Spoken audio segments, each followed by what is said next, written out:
Bezovta qilgan bo'lsam, avvalambor uzr so'rayman.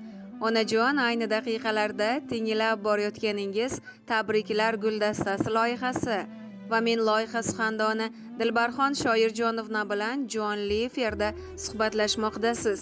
Sizni bugungi shukronalik ayyomlaringiz bilan chin qalbimizdan tabriklaymiz. Onajon, necha yoshlarni qarshiladingiz? 67. Qarshilagan 67 yoshingizga yana ko'p bora yoshlar qo'shilsin. Umringiz uzoq, tani joningiz sog' bo'lsin. Hamisha mana shunday go'zal, baxtiyor lahzalaringiz bardavom bo'lishining tilakdoshiman. Rahmat. Onajon, sizni bugungi go'zal ayyomlar bilan tabriklash va qutlash maqsadida loyihamizga juda ham qalbga yaqin insonlaringiz murojaat qilishgan. Biz esa ularning murojaatlariga binoan sizga qo'ng'iroq qilib turibmiz. Nima deb o'ylaysiz? Bugungi ayyom bilan sizni tabriklab, qalbingizga oz bo'lsa-da chin ko'ngildan quvonch olib kirishga harakat qilayotgan qalbga yaqinlar kim bo'lishi mumkin? Bizga aynan kimlar murojaat qilgan deb o'ylaysiz? Bolajonlarida Aynan qaysi birlar bo'lishi mumkin? Ra'nadir, Firuzdir, Asliddindir, Faxriddindir. Albatta, farzandlarni har birlari bo'lishi mumkin.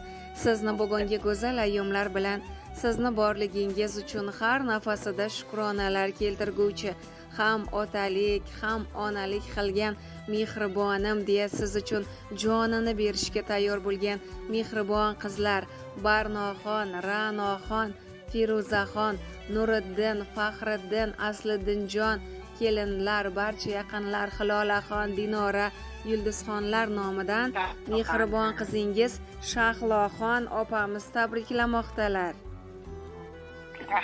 Rahmat. Umri uzoq bo'lsin. Ilohim, mayli majozat bersangiz, Alloh bo'lsin vaqtimda. albatta qimmatli vaqtingizni birozginasini olib tursam-da, mehribon farzandlarni jannat yuzli onajonlar uchun atalgan juda go'zal tabriklari bor.